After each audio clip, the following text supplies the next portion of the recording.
The dedication. How I use to hate Kali, he said, Vivekananda বলতেন, আমি মা কালীকে কতই না ঘৃণা করতাম, অ্যান্ড অল হার ওয়েজ, এবং তার সমস্ত লীলাকাণ্ড। That was the ground of my 6 year fight. আমি 6 বছর ধরে আমি সংঘর্ষ চালিয়ে গিয়েছি, যুদ্ধ করে গিয়েছি মা কালীর বিরুদ্ধে। That I would not accept her, যে আমি তাকে কখনোই গ্রহণ করব না, but I had to accept her at last, কিন্তু আমাকে তাকে গ্রহণ করতে হলো শেষ পর্যন্ত। Ramakrishna Paramahamsa dedicated me to her, Ramakrishna Paramahamsa আমাকে উৎসর্গ করেছিলেন তার প্রতি। And now I believe that, এখন আমি বিশ্বাস করি যে গাইডস মি, তিনি আমাকে নির্দেশ দেন, গাইড করেন, পরিচালিত করেন, in every little thing I do, প্রত্যেকটা জিনিসে যেগুলো আমি করি, and does with me what she will, এবং আমাকে দিয়ে করায় যা তিনি চান। Yet I fought so long, যতই আমি তার বিরুদ্ধে যুদ্ধ বা সংঘর্ষ করে থাকি না কেন। আই লাভড হিম, আমি তাকে ভালোবাসতাম। হিম বলতে এখানে রামকৃষ্ণ পরমহংসদেব। ইউসি, তোমরা দেখেছো, and that was what held me, এবং তার জন্যই আমি তাকে ধারণ করে আছি। I saw his marvellous purity, আমি তার অদ্ভুত পবিত্রতাকে লক্ষ্য করেছিলাম। আই ফেল্ট হিজ ওয়ান্ডারফুল লাভ, আমি তার অদ্ভুত ভালোবাসাকে অনুভব করেছিলাম। হিজ গ্রেটনেস, তার মহানুভবতা, তার মহত্বকে অনুভব করেছিলাম। Had not dawned on me then, তখন কিন্তু সেটা আমাকে প্রভাবিত করতে পারেনি। তার যে মহত্ব, সেটা আমাকে তখন প্রভাবিত করতে পারেনি। অল দ্যাট কেম আফটারওয়ার্ডস, সমস্ত কিছু আমি পরে পেয়েছিলাম। When I had given in, যখন আমি নিজে আত্মসমর্পণ করেছিলাম।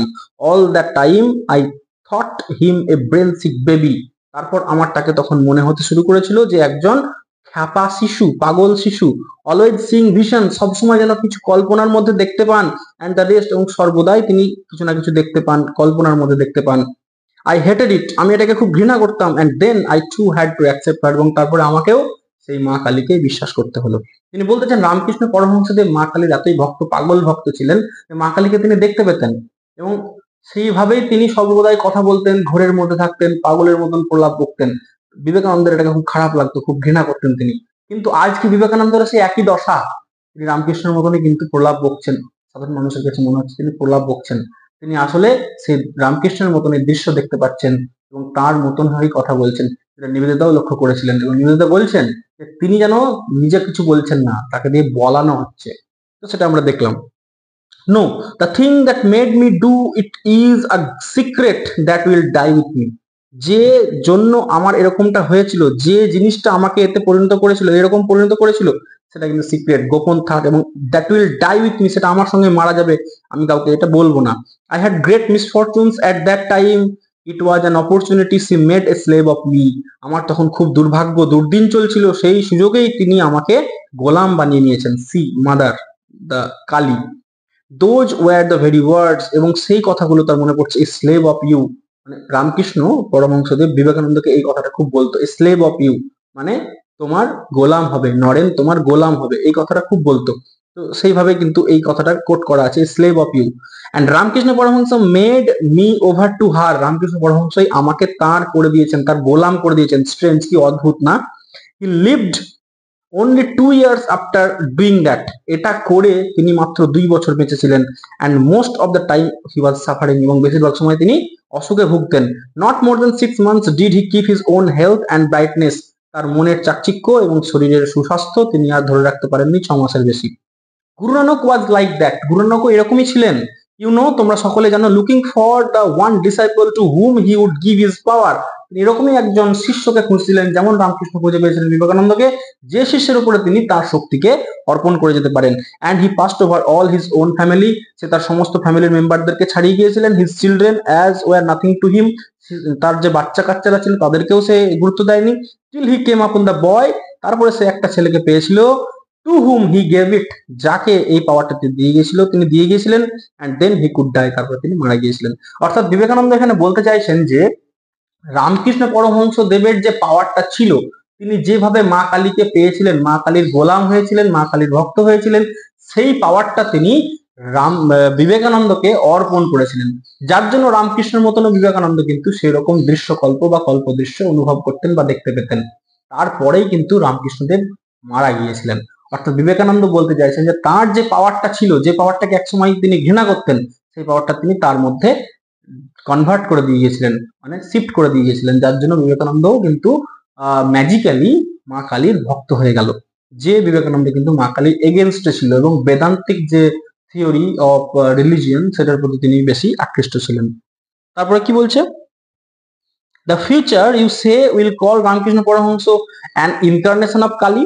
বলছে ভবিষ্যৎ, তোমরাই বলো, ভবিষ্যৎ প্রজন্ম কি রামকৃষ্ণ পরমহংসদেবকে কালীর প্রতিরূপ বা অবতার বলে স্বীকার করবে?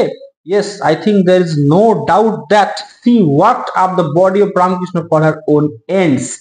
আমার কাছে, আমি মনে করি, আমার কাছে এটা নিঃসন্দেহের, আমি মনে করি যে এটা একটা নিঃসন্দেহ ব্যাপার যে দেবী কালী রামকৃষ্ণের বডি, রামকৃষ্ণের দেহটাকে ব্যবহার করেছিলেন তার নিজস্ব কাজকর্ম করার জন্য। এটা বিবেকানন্দ বলছে। ইউ সি, তোমরা দেখো, I cannot but believe that there is somewhere a great power that thinks of herself as feminine and called Kali. বলছে আমি বিশ্বাস না করে এটা পারি না যে একটা পাওয়ার আছে, একটা শক্তি আছে, যে শক্তিটা মাতৃরূপা এবং যে শক্তিটাকে আমরা কালী বলে ডাকি। And the mother, and I believe in Brahman too, but is it not always like that? এবং এমনও একটা শক্তি আছে যেটা মা, একই দিকে মা, একদিকে আবার ব্রহ্ম। তো এটা কি একই জিনিস নয়? Is it not the multitude of cells in the body that make up the personality? অনেকগুলো কোষ সম্মিলিত হয়ে কি একটি শরীর তৈরি করে না? দ্য মেনি ব্রেন সেন্টার্স, মস্তিষ্ক কেন্দ্রিক অনেক কিছু, নট দ্যাট দ্য ওয়ান, একটা নয়, অনেকগুলো, দ্যাট প্রডিউস কনসাসনেস, সচেতনতা তৈরি করে না, চেতনা তৈরি করে না, মস্তিষ্ক কেন্দ্রিক অনেক কিছু। ইউনিটি ইন কমপ্লেক্সিটি, অর্থাৎ জটিলতা বৈচিত্র্যের মধ্যে কিন্তু ঐক্য থাকে। জাস্ট সো, ঠিক এইরকমই। And why should it be different with ব্রহ্ম? ব্রহ্ম থেকে এটা আলাদা হতে যাবে কেন? It is Brahma, it is the one, এটাই ব্রহ্ম, এটাই সেই অদ্বিতীয়। অর্থাৎ এখানে ঈশ্বরের কথা বলা হচ্ছে। এইটাই হচ্ছে বিবেকানন্দের ফিলোসফি। বিবেকানন্দ কি বলছেন? যেটাই ব্রহ্ম সেটাই এক এবং অদ্বিতীয়, সেটাই ঈশ্বর, এবং সেটাই হচ্ছে এই কালীর রূপ। এই কালী যে রূপ সেটাই আসলে ঈশ্বর, তিনি কালী রূপে তাকে পূজা করতে পছন্দ করছেন। And yet it is the gods too, এটাই হচ্ছে দেবদেবীরা। দেখো, it is the gods, it singular number, আবার গডস প্লুরাল নাম্বার।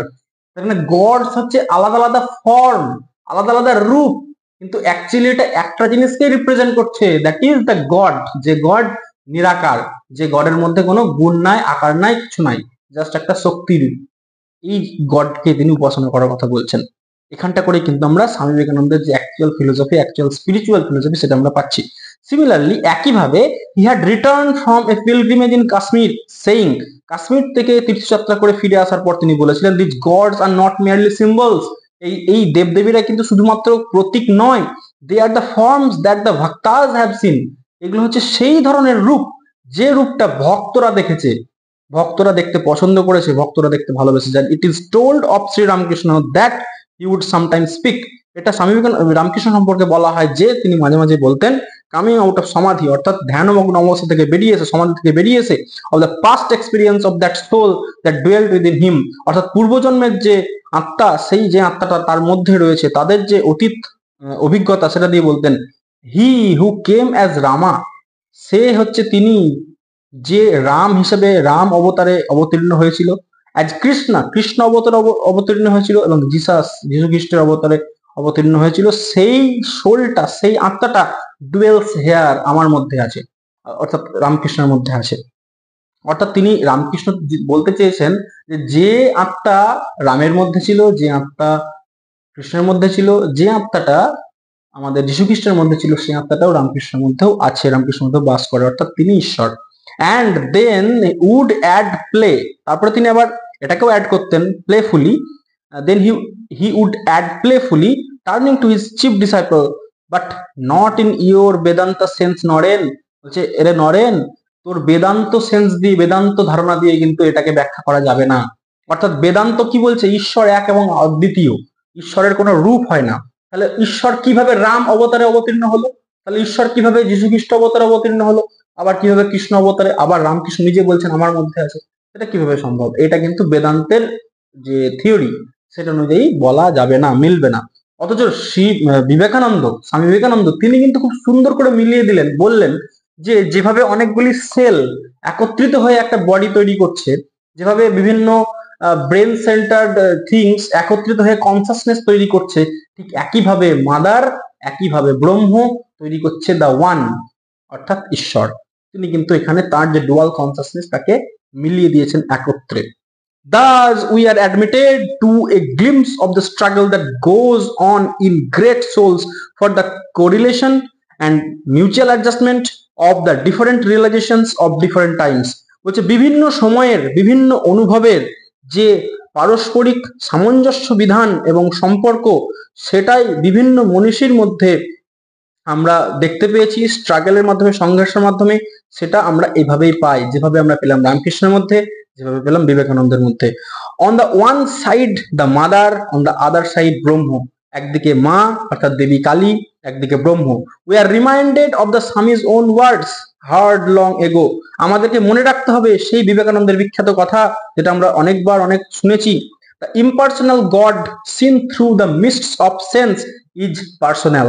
অর্থাৎ নির্গুণ ঈশ্বর, যে ঈশ্বরের মধ্যে কোনো গুণ নাই, নিরাকার নির্গুণ ঈশ্বর, যদি তাকে মিস্টস অফ সেন্স অর্থাৎ ইন্দ্রিয় জ্ঞানের বেড়াজাল বা ধোঁয়াশার মাধ্যমে যদি দেখা যায়, অর্থাৎ আমরা যদি আমাদের শরীরের পঞ্চ ইন্দ্রিয়ের সাহায্যে তাকে অনুভব করতে যাই, তাহলে সেটাই হয়ে উঠবে সগুণ, অর্থাৎ তখন আকার পাবে, মূর্তি পাবে।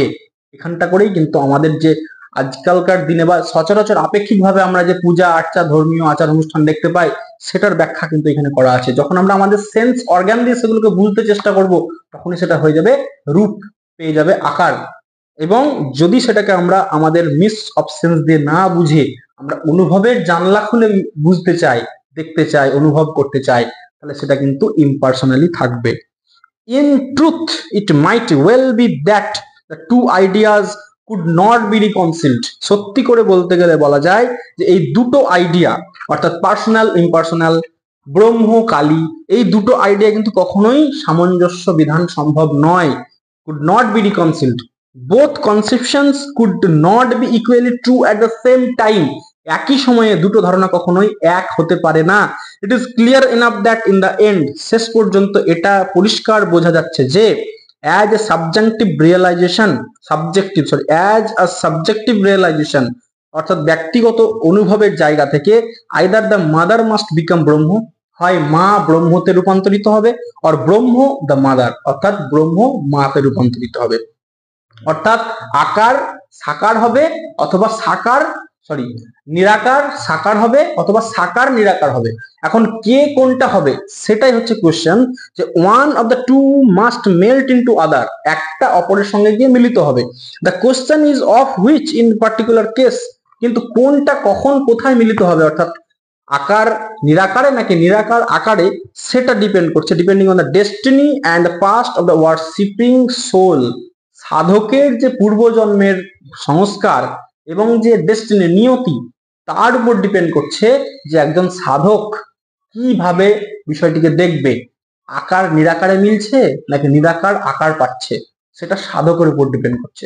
কত সুন্দর ফিলোসফি না এটা! একটা মানে পার্সোনালি ভেবে দেখো তোমরা, যে কত সুন্দর একটা ঈশ্বর হচ্ছে নিরাকার, একটা শক্তি, একটা এনার্জি। আমরা যদি ফিজিক্সের দিক থেকে দেখি, যে আইনস্টাইন E = mc² আবিষ্কার করলেন, এবং সেখানে যে শক্তির তত্ত্ব বলা হচ্ছে যে শক্তিকে আমরা কখনো উৎপাদন করতে পারবো না, আবার শক্তিকে কখনো বিনাশও করতে পারবো না। শক্তি জাস্ট রূপান্তরিত হবে এক শক্তি থেকে আর এক শক্তিতে। এখানে দেখো, এখানে যে ঈশ্বরের যে idea, the idea of god, সেটা হচ্ছে একটা abstract idea, just like energy.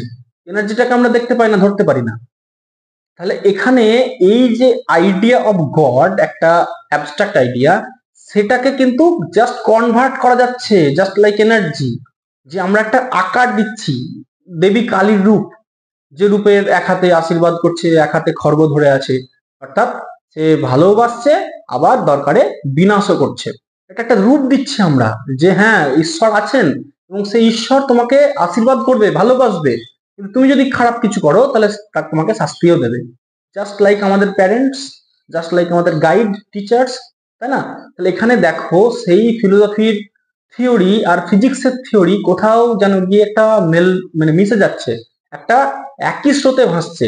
এবং এখানেই বলছে যে ব্রহ্ম মাদারে মিশবে, মাতৃরূপে মিশবে, নাকি মাতৃরূপ গিয়ে ব্রহ্ম হবে, সেটা ডিপেন্ড করছে যে সাধক, যে ওয়ার্শিপার, তার উপর, তার অভিজ্ঞতার উপর, তার দর্শনের উপরে। কত সুন্দর একটা কথা! আর আমরা এই ধর্মকে নিয়ে মারামারি করছি। দ্য ট্রাস্ট ক্যারেড, অর্থাৎ আস্থা যেটা চাপিয়ে দেওয়া হয়েছে বা ক্যারি ফরওয়ার্ড করা হয়েছে, বাহিত হচ্ছে। For my own part, the conversation I have related marked an epoch. Nivedita বলছেন যে আমার দিক থেকে যে কনভারসেশন অর্থাৎ কথোপকথন বিবেকানন্দের সঙ্গে হয়েছিল সেটা একটা নতুন যুগের অবতারণা করেছিল। Ever since it took place, I have thought I saw in my master's attitude a certain element of one who carried for another a trust confided to him. আমি আমার মাস্টারকে যেটুকু দেখেছি বুঝেছি অর্থাৎ বিবেকানন্দকে, তিনি যেন কারোর কাছে বন্দী, কারোর দ্বারা আবিষ্ট, কারোর দ্বারা পরিচালিত। He would always, when asked to explain the image of Kali, speak of it. তাকে যখন জিজ্ঞাসা করা হতো কালী দেবীর যে ছবি বা মূর্তি সম্পর্কে, তিনি তখন সর্বদাই বলতেন as the book of experience, the image of Kali as the book of experience, একটা অভিজ্ঞতার বই। In which the soul turns page after page, যেখানে সাধকেরা পাতার পর পাতা উল্টে যায়, only to find that there is nothing in it, শুধু এটুকু খুঁজে পেতে যে এটার মধ্যে কিছুই নাই আফটার অল, সবশেষে। খুব ইন্টারেস্টিং একটা কথা দেখো, এই যে আমরা পড়াশোনা করি, হ্যাঁ এত পড়াশোনা করি, এত জ্ঞান অর্জন করি, তবুও আমরা জ্ঞানের কতটুকুই বা দেখতে পাই। কোন একজন বিজ্ঞানী, বিখ্যাত বিজ্ঞানী বলেছিলেন যে আমি এই জ্ঞান সমুদ্রে দু একটি নুড়ি পাথর কুড়িয়েছি মাত্র। তাহলে এখানে আমরা এত পড়াশোনা করে, এত সাধনা করেও কিন্তু কিছুটা অংশ মাত্র ধরতে পারছি না, তাই না? তাহলে সেখানে এই বিবেকানন্দের কথাটাও সত্যি হয়ে যাচ্ছে যে এই সাধনা, ঈশ্বর সাধনায় বলো, ধর্মীয় সাধনায় বলো বা আধ্যাত্মিক সাধনায় বলো, এই সাধনা হচ্ছে আসলে একটা অভিজ্ঞতার বইয়ের পাতা উল্টানো মাত্র। এবং পাতা উল্টাতে উল্টাতে উল্টাতে যখন আমরা ক্লান্ত হয়ে যাব, আমাদের মনে হবে যে বইয়ের পাতা শেষ, তখন আমরা দেখব যে সেই পাতাগুলোতে কিছুই লেখা ছিল না, আমরা কিছুই পাইনি। and this to my own mind is the final explanation. এটাই হচ্ছে ধর্মের সারবত্তা, এটাই হচ্ছে স্পিরিচুয়াল ফিলোসফি, সারবত্তা, সার অংশ, সারবস্তু, এটাই লাস্ট ফাইনাল এক্সপ্লেনেশন, শেষ ব্যাখ্যা। Kali the mother is to be the worship of Indian future. ইন্ডিয়াতে ভবিষ্যতে কালী দেবীরই পূজা হবে। In her name will her sons find it possible to sound many experiences to their depths. গভীরভাবে তার সন্তানেরা বিভিন্ন এক্সপিরিয়েন্স করতে গিয়ে এই কালী মাতার নাম স্মরণ করবে, তার মানে অসম্ভবকে সম্ভব করতে গিয়ে ডাকবে, আরাধনা করবে কালী দেবীকে। and yet in the end their hearts will return to the ancient wisdom. শেষ পর্যন্ত সেই সমস্ত ভক্তদের, সাধকদের হৃদয় সেই আদি জ্ঞানের কাছে ফিরে যাবে। and each man will know, প্রত্যেকটা মানুষ জানে, when his hours come, যখন তার সময় আসবে, that all his life was but as a dream, তার জীবনটা পুরোটাই ছিল একটা স্বপ্ন। অর্থাৎ অন্তিম লগ্নে গিয়ে একটা মানুষ বুঝতে পারবে যে এই জীবনটা আসলেই স্বপ্ন। আমরা যখন স্বপ্ন দেখি, সেই স্বপ্নটা দেখার ক্ষেত্রে আমাদের কি কোনো হাত থাকে? ফ্রয়েডিয়ান সাইকো অ্যানালিসিস্ট যদি আমরা দেখতে চাই, তো সেক্ষেত্রে আমরা অনেক ব্যাখ্যা পাবো, স্বপ্ন কেন আসে, স্বপ্ন কিভাবে আমরা দেখি, তো সেই তত্ত্বে আমি যাচ্ছি না। আমার বক্তব্য ন্যাচারালি, প্র্যাকটিক্যালি আমরা যে স্বপ্নগুলো দেখি, স্বপ্নগুলো দেখাতে আমাদেরকে নিজস্ব হাত থাকে। ডেলিভারেটলি, ইচ্ছাকৃতভাবে কি কেউ কোনো স্বপ্ন দেখতে পারে? পারে না। আমরা যে জীবনটা অতিক্রম করে এলাম, জীবনের শেষ প্রান্তে গিয়ে দাঁড়িয়ে দেখব সেই জীবনে আমাদের কোনো হাতই ছিল না। তাহলে এই জীবনটা চললো কিভাবে? ঠিক যেভাবে বিবেকানন্দকে পরিচালিত করছে কেউ একজন, নিবেদিতা সেটা স্পষ্ট পর্যবেক্ষণ করেছিলেন, আমাদের জীবনকেও কিন্তু কেউ একজন পরিচালিত করছে। হয়তো আমরা সেটা এখন অনুভব করতে পারছি না, জীবনের অন্তিম লগ্নে গিয়ে অনুভব করতে পারবো, এবং সেখানে গিয়ে বুঝতে পারবো যে আমাদের জীবনটা ছিল আসলেই একটা স্বপ্ন, যেখানে আমার কোনো কিছুই করার ছিল না, আমার কিছু হাত ছিল না।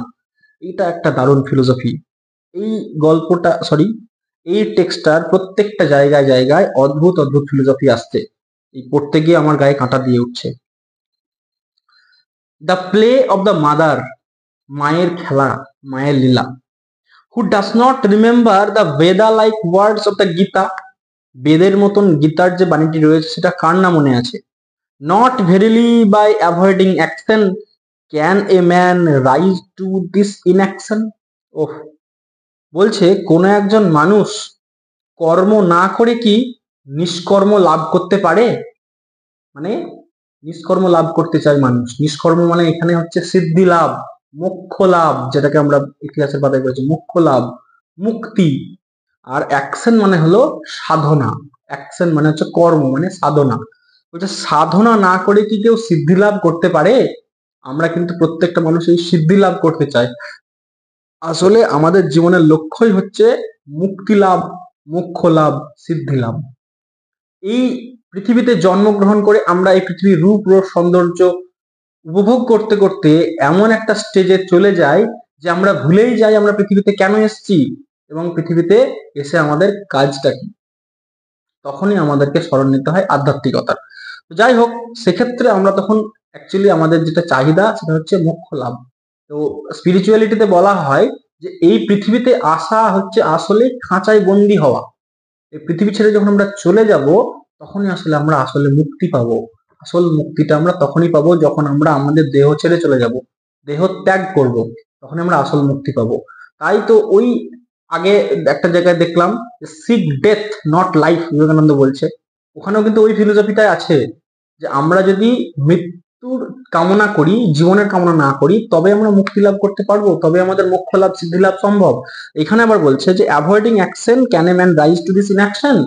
অ্যাকশন না করে কি ইনঅ্যাকশনে পৌঁছানো যায়? কত ইন্টারেস্টিং কথা না। অর্থাৎ সাধনা না করে কিন্তু সিদ্ধি লাভ করা যায় না। May we not similarly know for a certainly that not without going through this experience can we reach the realization at the end?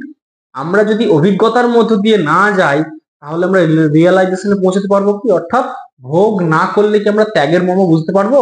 আমরা আমাদের জীবন ভর যদি অভিজ্ঞতাটাই সঞ্চয় না করি তাহলে জীবনের শেষ প্রান্তে গিয়ে সেই রিয়েলাইজেশনটা পাবো কোথা থেকে যে আমাদের আসল জীবনের লক্ষ্যটা কি, আসলে আমাদের জীবনটা একটা স্বপ্ন কিভাবে পরিচালিত হয় না হয়, এই সমস্ত জিনিস রিয়েলাইজেশন করবো তখনই যখন আমরা অভিজ্ঞতার মধ্যে দিয়ে যাব। আমাদের এই পুরো জীবনটাই হলো একটা অভিজ্ঞতার রাস্তা। Through the mother to Brahmo, through new life and knowledge and many changes, through the struggles, the victories and the defeats of the immediate future, to that safe haven of the soul where all is one and all is peace.